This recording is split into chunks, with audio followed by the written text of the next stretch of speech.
Like, as long as you're willing to adapt as a business owner or an investor, if you can adapt to whatever is shifting, that's how you win. The people who can't adapt, that they're stuck in their ways, or they only know one thing, or they're only willing to learn one thing, are the people that get caught. One of the first deals I did was in Forest Hill, which is an awesome, like, really great neighborhood, like, awesome park, incredible location, and totally at the time devalued compared to stuff all around 100%. it. I'm like, Yep. I don't understand this at all. I must be missing something. The more I dug into it, I was like, no, I think this area just hasn't had a chance to catch up yet. So anyways, that's what I started doing. Picked up a bunch of projects. It was working great. The market started to change a lot. Specifically, interest rates started to rise, which happens. And that's okay, and you can underwrite it that way. But a lot of the sellers that I had been working with this is their one asset. They owned it all cash. So they don't care if interest rates rise. They don't understand why, like, well, I can't pay as much anymore for this building because the interest rate is, 400 basis points up from when we talked a year ago. So that market dried up. For me, it did. Like, the opportunity set wasn't there.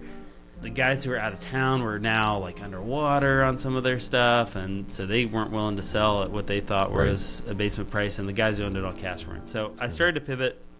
I'd been doing a little bit of, like, heavier rehab stuff, where, like, I had a building that had a vacant retail space that I got rezoned and built out as apartments. And I'd found a local developer who does contracting work as well, I'd worked with on that project, and like, oh, I'm really aligned with this guy. This would be a good fit. So I pivoted from that, doing that stuff, to like, okay, I want to find things that are more hands-on, more heavily development, and have started doing a little bit more of that. So a little more, a little bit of ground-up stuff, heavier rehab.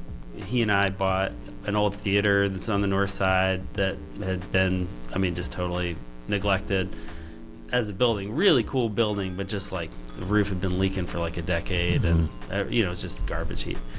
And so built that out, turned that into a mixed-use property, bought the building next door that was a restaurant, kind of upgraded that, bought the property across the street, and did a retail thing over there. So I've kind of pivoted as I've seen the market adjust. That's the way I like to do it, is like, where do I think there's opportunity in the market, instead of trying to like force my playbook, but like, let's just keep evaluating, like, okay, what's the best opportunity set right now? One of the most successful people that I know personally, that's I'm close friends with, anytime you talk about what could happen or whatever, he's like, doesn't matter, I can adapt.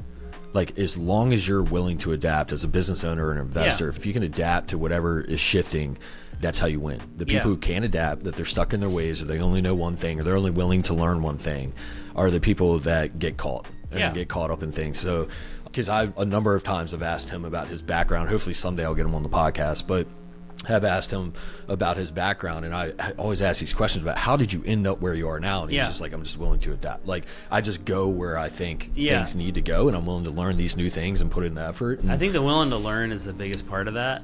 I think it's easy. Well, there's two components. One is like being willing to change your course, but having the respect for, like, I don't know enough about this. Humility. So now I've got to learn it before I think this is a good idea, but I'm not going to just dive right in and say, like, oh, I've heard single family is great, I'm going to just jump into single family. Like, it's a totally different market. Like, I've done some single family. I've spent a lot of time studying that because it's a totally different setup. The property management's different. The tenants are different. And, like, so sometimes you see people who have this hubris of, like, oh, I've been successful over here, I can just slap that same playbook. And a lot of the fun of it for me is, like, learning something new. So, like, okay, I'm having a lot of success in this one little area. I think I could expand on that. Let me learn more. Let me talk to people. Let me understand, and finding the right partners. A lot of my brother being a commercial broker was awesome in terms of network. It also was awesome because he could feed me a lot of, like, deals that were too small they were smaller than the stuff that he normally transacted, but he'd be like, hey, I heard that guy might be interested in selling. I heard that, so, like, having good partners who are already in a market that you're interested in, being willing to partner, with him and this other developer that I work with and other business things that I've done, and then just that eagerness to, like, let me keep trying to figure out, what do I not know?